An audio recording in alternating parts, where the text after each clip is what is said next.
living in you. That's who you are. Not the body, but the Christ that lives in you. Now, the doctor says to me, Mr. Walter, you've got a very serious heart problem. This was a few years ago now. You've got a very serious heart problem. I said, he said, if you don't have this open heart surgery and have it quickly, you will die. Well, I said, thank you, doctor. I didn't argue with him. He's a doctor. You don't argue with doctors. But you see, I wanted a second opinion. So I went home. And I said, Father, do I have a heart problem? And he said, I never said anything about a heart problem. I just told you to go to the United States because I had the ticket in my pocket. Next week I was off to the United States. So he said, I just told you to go to the United States. I said, thank you, Father, that's all I need to know. I got on the plane the next week and I went. I never had that operation. I've never had the operation.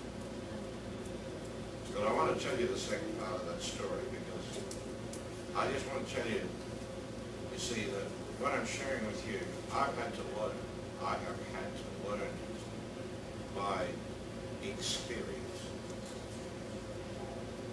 So it was 10 years after that day when my local doctor who checks me over before I go overseas and keeps my wife happy, he just takes my blood pressure, checks my pulse, and, you know, feels a long bit hot or something. Yeah, he said, you're doing fine.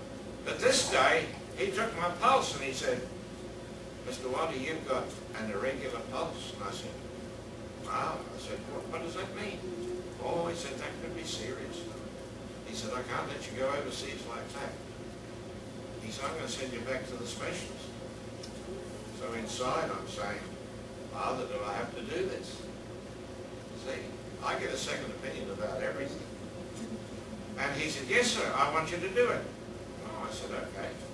So I trotted off back up to the hospital there, and they did an ECG about this rhythm thing of my pulse. And he's looking at this tape, you know, and he says, oh, look, he said, there's nothing I see on there that's of any real consequence. He said, everybody's heart doesn't get any blood once in a while. He said, I don't think there's anything to worry about there. And then he's just flipping back through my records. See, it's the same specialist, heart specialist.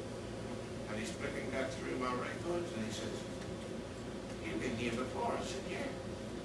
He said, you should have had open heart surgery. He said, I don't see you where you ever had it. Didn't you have it? I said, no. He said, why not? I said, I'm here, Doc. And he said, oh, you're one of them.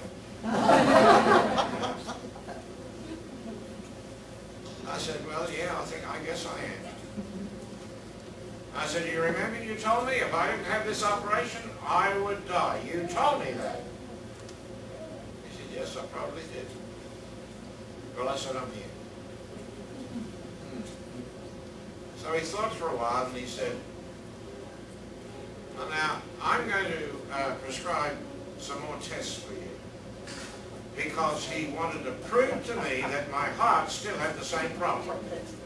But somehow I'd survived, you know. So I'm saying, Father, do I have to do this? He said, yeah, I want you to do it. Oh, okay. So they put me through a much more strenuous test for this one,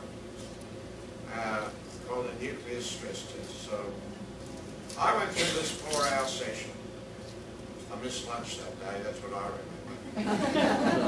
And I'm sitting back at the table again. Here's the specialist sitting on the other side, and he's got all the results of this test that I've just done. And he's going through, and I can see he's looking very carefully at all the whatever's on the papers there. Then he eventually looks up at me and he says, Mr. Walter, you know you're in pretty good shape here where you're at. I said, thank you.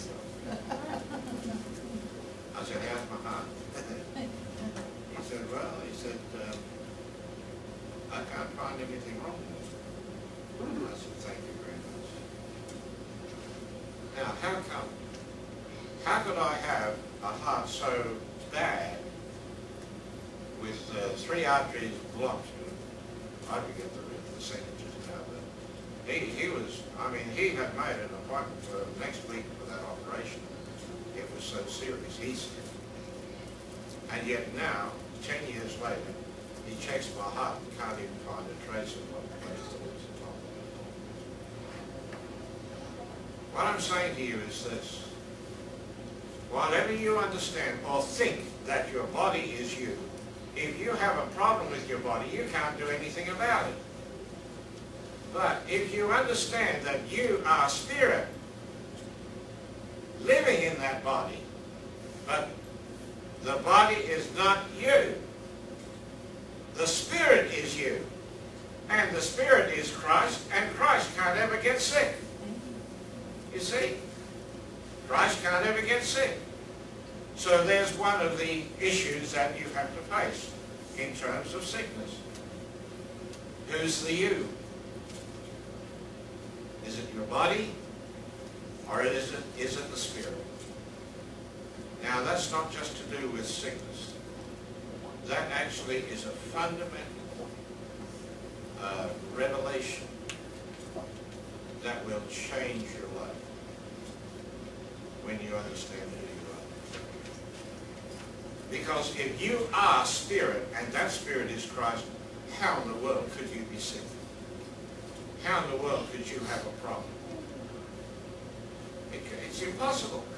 Because spirit cannot be sick. It's only the body, that's all.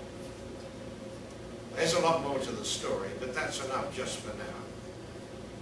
But we'll build on it over this weekend.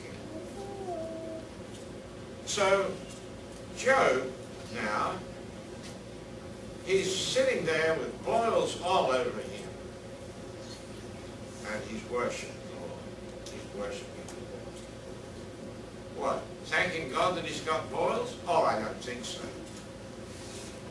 Just thanking God that it's only in his body. But he must have known that he was spirit. But you see, the carnal mind is more subtle than all the beasts of the field. Don't you ever forget that. And if you think that he can't fool you, you're wrong. He's fooled all of us. There's a net, a veil that's been spread over the nations of the earth. And he's responsible for that. That's the carnal mind. So, this is Job. He never sinned with his lips. He never blamed God for his experience. He never blamed God because he knew God was not to blame. But of course, as you read this, if you read this with a carnal mind, you say, but God was to blame. Didn't he give Satan permission to do what he did? You see, it's a parable. It's a parable.